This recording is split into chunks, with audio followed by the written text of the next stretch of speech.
here when I tell you to, not now, okay? This is where we're going to set this connection. Everybody see this? This is the visual? Good?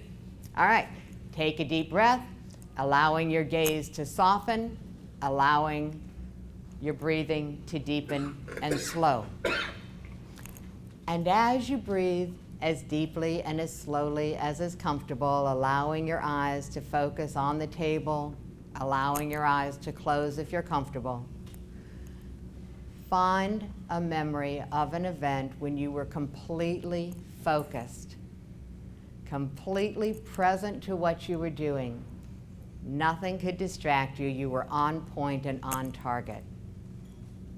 And when you have an event or memory of being completely focused, just raise one hand briefly.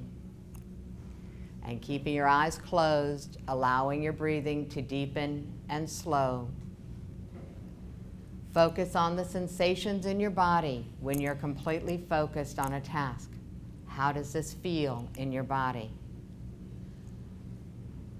And as you're aware of this feeling of being completely focused, give it a number between 1 and 10, where 10 is completely focused. Just briefly hold up your fingers for how focused you feel and allowing your hands to rest.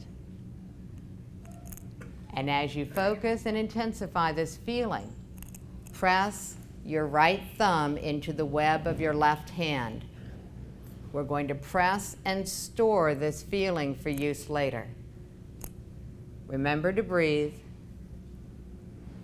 And as you're aware of this feeling being pressed and stored into the web of your left hand, count backwards in your mind from 10 to 1, allowing this feeling to deepen with each number. And when you're done, you can just allow your arms to rest. The value of this exercise, as people are continuing to count, is that when you have a job to do in the busyness of your day and you are feeling scattered, you can bring your right hand and press into the web of your left hand and recall the body sensations of focus. Our bodies are where we store emotion.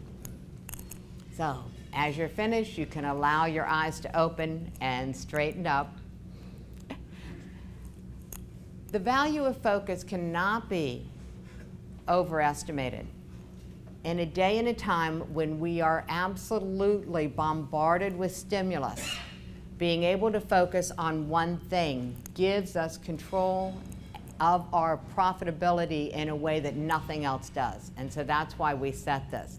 These exercises are actually straight out of the stress intervention technique training that I do. And I'll be doing it more in depth on Friday at Dial Down the Drama, Turn Up the Profits. It's a longer version of this. When you can focus, your ability to be present to the other person, and at the end when we go into the marketing information, being present to another person is the fastest way to build trust.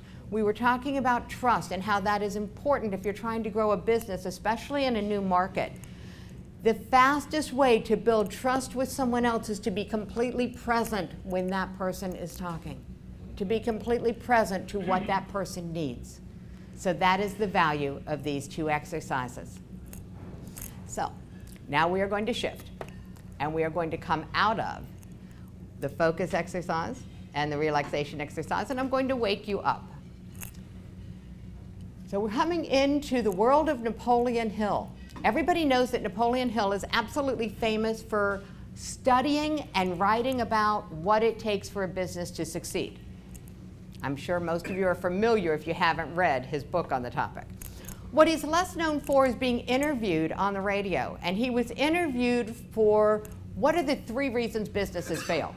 You have spoken, the radio interview asked him, you have spoken to business people for years, and you've done all this research. Why do businesses fail? Napoleon Hill had 3 reasons. The first reason businesses fail: the inability of the business owner to get along with other people. That was reason number 1. Guess what? The exercise that you did today about being able to relax and being able to focus and be present, you have just helped yourself solve that particular problem. The second reason Napoleon Hill gave for businesses failing is the inability of the business owner to stick with it when it gets tough. And ladies and gentlemen, it is going to get tough. There is no way to build a business in any day or age that you're not going to run into obstacles. And the ability to persevere through that is something else that you just helped yourself with today by doing this exercise on creating a connection for focus. Because when you are focused on the goal and not on the obstacle, you will persevere. There is a reason why I put these things in this order. You now have the tool to overcome how to get along with people, and you have the tool to overcome how to focus, stay, and persevere on your goals.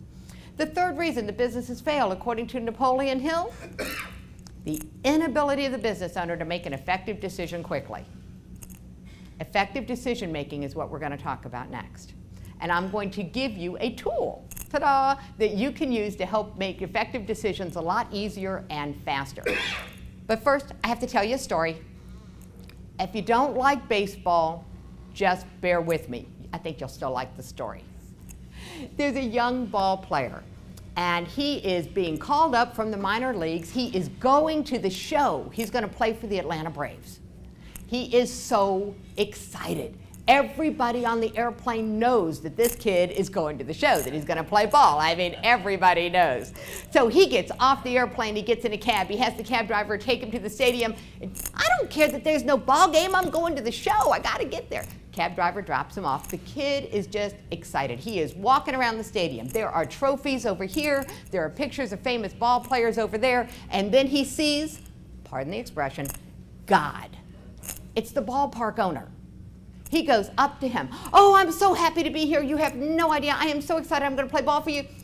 The ballpark owner says, son, I'm glad you're happy to be here. Why don't you come into my office and we'll get better acquainted? Oh, yeah, no problem. You can imagine a big floppy dog running down this hall. Oh, I'm so happy to be here. They get into the ballpark owner's office. Ballpark owner sits behind his desk. The ball player is trying to sit in his chair. Now he's just so excited. It is all he can do to get his assets down in that chair. And the ballpark owner says, I know you're excited. I'm glad you're excited to be here. Why don't you take a minute and read these? And he slides a few pieces of paper across his desk. These are the rules of the ballpark. No problem. No problem. I'm happy to be here. This is going to be, it's so much fun. I'm going to be. And he starts reading. And he starts settling down. And by the time he gets to the second page, he's got this kind of wrinkle right here on his forehead. And he looks up at the park owner and he goes, I don't like some of these rules. The park owner says, son, you have three choices. Option one, you can accept the rules of the ballpark without conflict. You can play ball, probably make a lot of money, and absolutely love life, enjoy the game. That's option one. Option two, you can accept these rules with conflict.